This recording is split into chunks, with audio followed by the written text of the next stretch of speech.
Rock stars have often been pushed past their breaking point by disrespectful fans. From cringe-inducing meltdowns to fistfights with the crowd, let's explore some of rock music's craziest onstage freakouts. By the end of the video, we'll reveal which musician had to flee overseas after assaulting a fan. But first, let's take a look at what happens when audience members throw things at the stage. Why did you throw that at me? I have a question.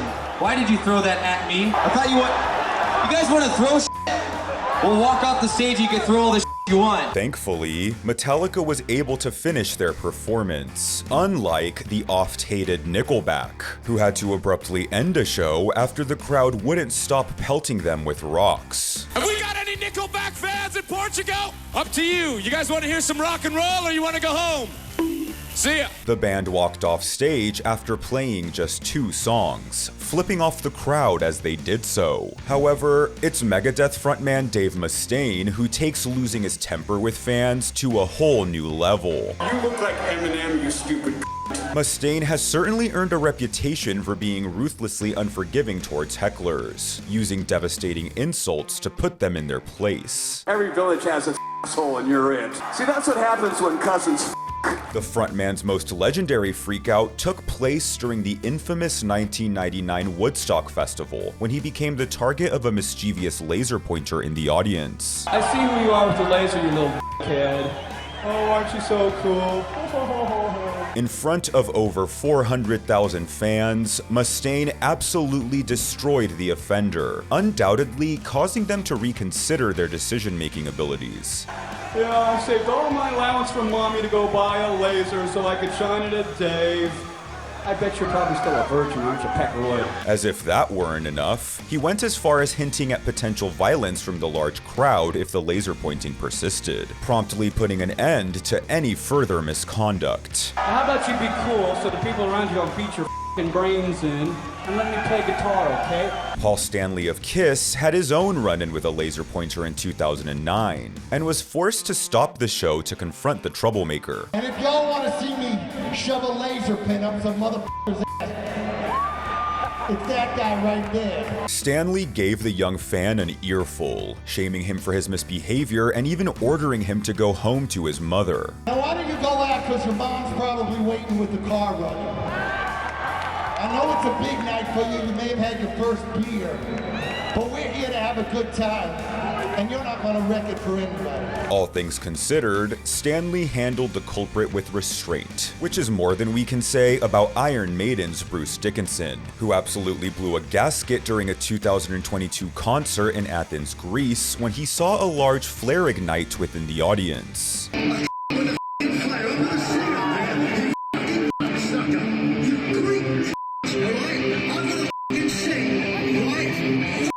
Dickinson faced criticism for referring to the flare-wielding fan as a, quote, Greek cunt, with many arguing that it was unnecessary for the singer to bring ethnicity into his insults. However, in a more understandable outburst, Dickinson famously lost his temper when he witnessed a fan, whom he referred to as Fat Boy, bullying a girl in the crowd.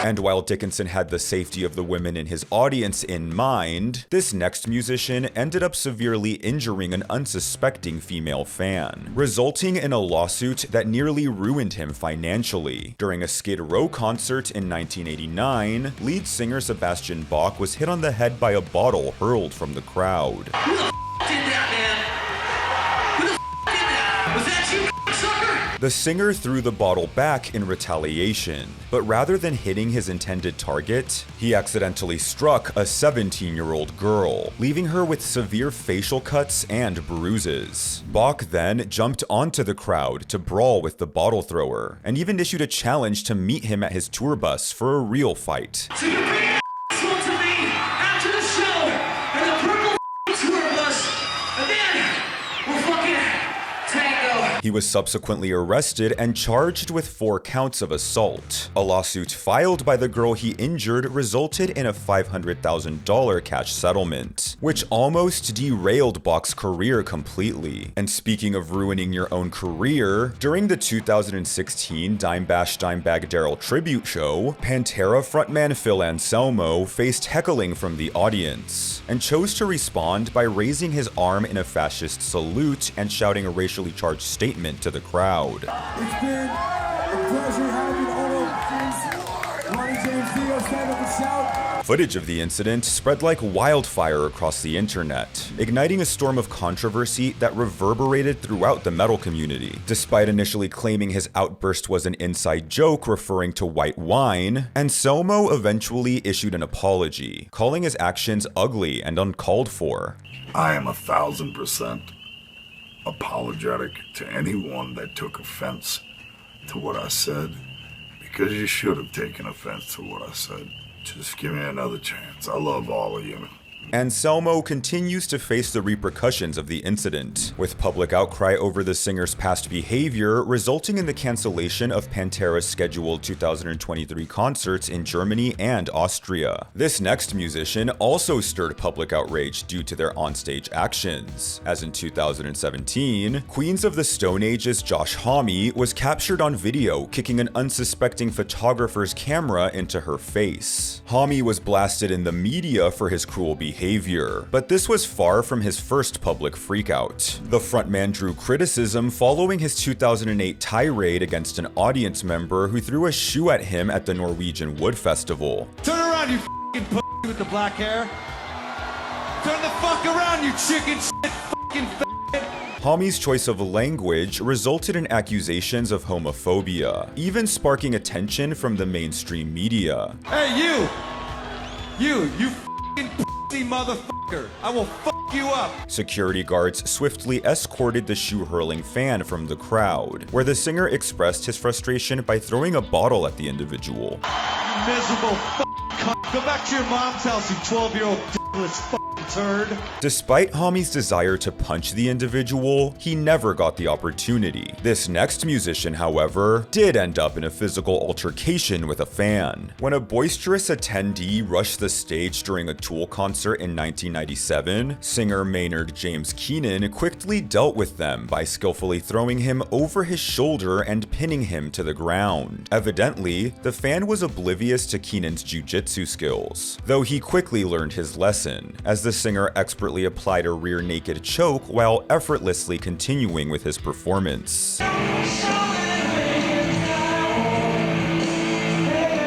Nevertheless, Smashing Pumpkins frontman Billy Corgan took a different approach when dealing with a stage rusher. Get the f off my stage before I punch you in the face. Despite all his rage, the singer took a deep breath and finished the performance, unlike Trent Reznor of Nine Inch Nails, who had absolutely no patience when a fan disrupted an emotional rendition of the song Hurt by continuously demanding they play their greatest hits. I heard you say that, alright? You don't have to keep saying it. Alright, cool. Hey, look, hold on. And while the heckler caused Reznor to angrily flip his piano over, this next heckler made Red Hot Chili Peppers drummer Chad Smith simply flip out. You see, it's no secret that Smith bears an uncanny resemblance to actor Will Ferrell, becoming the subject of countless memes over the years. Evidently tired of the jokes, the drummer finally reached his breaking point when a fan shouted Ferrell's name at him. Shut up!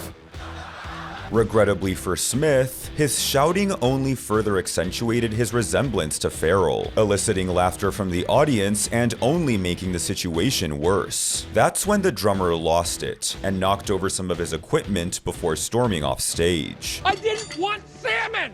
I said it 4 times! After taking a moment to regain his composure, Smith returned and tried to brush off the outburst, even forcing a laugh at the joke. Still, it was impossible not to cringe. Why did you say that? I'm not Will Ferrell, you idiot! This next onstage temper tantrum, however, may very well be the cringiest of all time, as during a 30 Seconds to Mars concert in 2011, lead singer Jared Leto ordered his band to stop playing when he noticed a fan who, in his opinion, wasn't displaying enough enthusiasm. Hey yo, you with your fingers in your chin beard, what are you sitting on your ass for? Exuding sheer pretentiousness, Leto then proclaimed that everyone in attendance at his live performances must be on their feet. This is the 30 Seconds to Mars show, okay?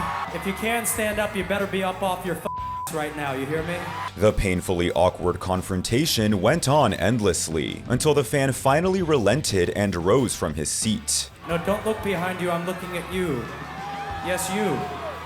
Yes, you. Oh, thank you very much. And while Leto's outburst was cringy, this next one was just plain sad. During a 2016 concert in Ohio, Puddle of Mudd frontman Wes Scantlin stopped mid-song to go on a drunken rant, accusing an audience member of stealing his house. You stole my fucking house? This motherfucker right here? You stole my fucking house? And now you stand right in front of me? Scantlin dragged on for an excruciating 5 minutes, while his band, in a desperate attempt to resume the show, slowly started playing the next song. Get his ass on camera. This is the dog right here. This is the motherfucker right here. This guy stole my fucking house. The performance, however, would not continue, as the singer swiftly donned his jacket and made his abrupt exit from the stage. In 2020, Scantlin went viral after absolutely butchering a Nirvana cover, which brings us to Kurt Cobain, who once famously saved a woman from getting assaulted in the middle of a Nirvana show. Upon spotting a man in the front row groping a female fan, the musician put down his guitar and rushed toward the offender. Cop on the field, anybody? Cobain's bandmates swiftly joined in, singling out the culprit and publicly shaming him in front of the entire audience. Look at him! Look at him! Look at him! Look at him! Cobain tragically died in 1994, with many conspiracy theories purporting that his wife Courtney Love played a role in his demise. Maybe that's why, in 2011, an audience member at one of her band's concerts tormented her by holding up a picture of her late husband. You know, I don't need to see a picture of Kurt, asshole, and I'm gonna have you removed if you keep throwing that up. Love stopped the show to berate the fan, cursing at him and growing increasingly more upset with each passing second. I'm not Kurt. I have to live with this shit and this ghost and this kid every day. Throwing that up is stupid and rude, and I'm gonna beat the out of you. Do it again. The fan apparently continued taunting Love, pushing her to flip him off and storming off the stage to regain her composure. Great, we'll leave now. You. In a bizarre turn of events, the show resumed after a crew member rallied the crowd to chant derogatory remarks about the Foo Fighters, a band formed by Cobain's former bandmate, Dave Grohl. Do you guys want to see Courtney back? Alright, then repeat after me after 3. The Foo Fighters are gay. And speaking of the Foo Fighters, next we'll take a look at an incident where Dave Grohl flipped out on a disruptive fan, instigating fights in the crowd. Hold on a second, hold on. Shh, quiet. Hey, motherfuckers, stop. No. You don't fight at my show, you asshole. Grohl spotted the troublemaker while performing at the legendary Roundhouse in London in 2011, and he wasted no time in putting an end to the altercation. Hey, in the striped shirt, look at me right here, motherfucker. Look at me. Get the out of my show right now. Get the out. Get the out of my show. The frontman's voice literally shook with rage as he made it clear that Foo Fighters shows were for dancing, not brawling. You don't come to my show and fight, you come to my show and fucking dance, you asshole. Pearl Jam's Eddie Vedder took a similar stand at one of his shows when he saw a woman in the crowd getting picked on.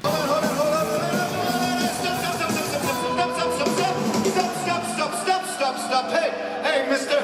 Hey, get your finger out of that woman's face. Vedder exhibited zero tolerance and promptly had the fan ejected, leaving him to embark on a humiliating walk of shame in front of the entire arena. However, there is perhaps nothing more shameful than what Aaron Lewis of Stained witnessed unfolding among the audience during one of his concerts. Girl like that right there is like 15 years old, and you pieces of shit are while she's on the crowd.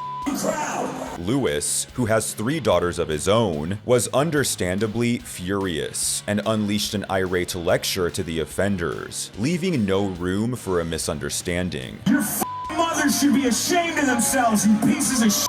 You should all be beaten down by everyone around you for being pieces of shit.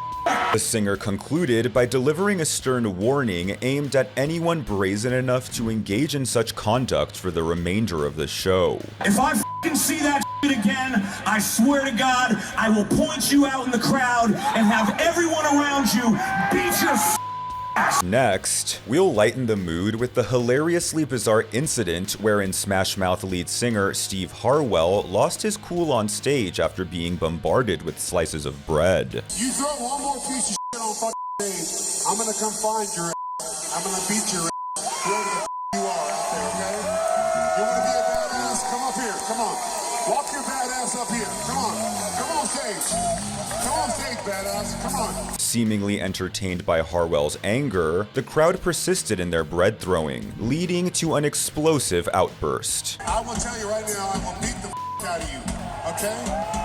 You're a As bread continued to fly at him, Harwell began to make his way toward the crowd, eager to unleash his fury. Thankfully, security intervened just in time to restrain him. If you're man enough to throw something at me right now, I'm gonna walk out there and I'm gonna beat the out of you. You little you're a bunch of little In this next case, however, security was nowhere to be found as Slipknot's Corey Taylor was caught on film slapping a phone out of a fan's hand. Taylor later explained that his actions were fueled by his frustration over seeing someone engaged in their phone more than the performance. I am the dude who knocked a phone out of somebody's hand last year. I wasn't going to say that. And then caught hell for it. My thing has always been, bring your phone, take pictures, do whatever you want. But why? Are you so terrified of real life that you can't do anything unless it's on that little 4x4 screen? Which brings to mind the legendary tirade by Disturbed frontman David Draymond, who in 2016 called out a fan for incessantly texting during one of his shows. So what is so important going on in the world that you need to be texting the entire show? As the entire audience showered her with boos, the woman was visibly embarrassed and defiantly responded by flipping Draymond off. You've had your face in your phone the whole goddamn show.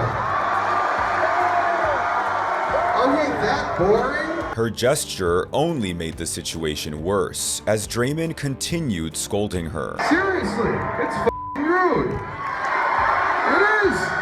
If you don't want to watch, don't watch, but don't stand there in front of the stage in the front row of the balcony where everybody can see you texting the whole time on your phone. After the video went viral, the woman disclosed that she had been texting her 14-year-old daughter to calm her down during a violent hailstorm outside their home, and Draymond would ultimately admit that he deeply regretted his actions. I had no idea what she had going on. I wasn't privy to the kind of crisis she was dealing with, and I meant it all in good fun.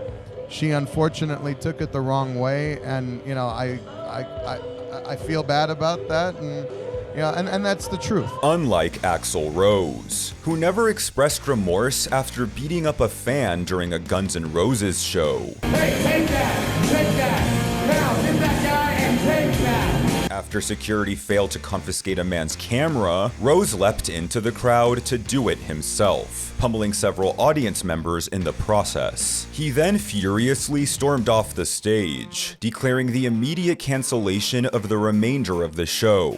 Well, thanks to the lame-ass security, I'm going home. That's when the mass of fans erupted into chaos, sparking a riot that led to numerous injuries and resulted in an estimated $200,000 in damages. The police had attempted to arrest Rose, but the musician had already flown overseas to continue the tour, and it would take almost a year for them to apprehend the singer and formally charge him. Rather than apologize, the band would reference the incident in their subsequent album's thank you notes, with a message reading, "F you St. Louis." If you enjoyed this list, make sure you check out our video, The Worst Rock Stars to Meet in Real Life. From wild temper tantrums to shocking crimes that rocked the industry, click here now for all the shocking details. You don't want to miss this one.